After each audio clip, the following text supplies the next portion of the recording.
Mark Padoongpatt, and I teach AIS 403, Food in Asian America. And the reason you should take my class is because we get to learn how to make dishes, but we also explore the history and evolution of the dishes, and more importantly, the community that represents those dishes. So the hands that make the food that arrives on your plate. Each week, we focus on a specific dish within the Asian American community.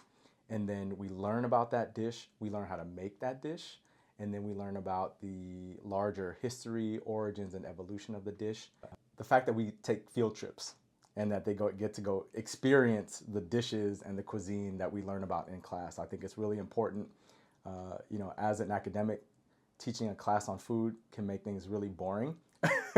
But going out and letting the students experience and taste the dishes that we talk about in class, I think is a very cool way to engage with class content. Students would be surprised to learn about the history of MSG.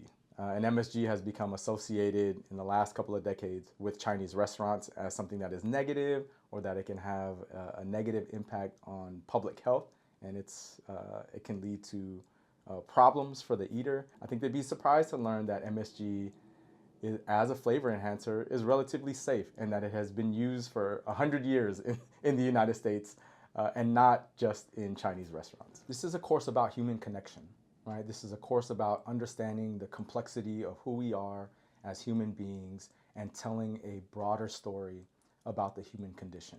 And I think food is a great way to do that. Food is great to think with, and food opens up so many different stories.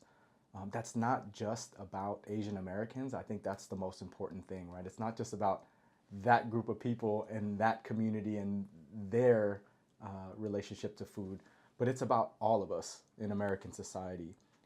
And the stories we tell about Asian American communities through food are also stories about ourselves and how we connect with other human beings. So I'm Mark Padoongpatt, and I hope you take my class. If you want to be challenged, if you want to have conversation, if you want to have scholarly conversation, and if you want to eat, take my class.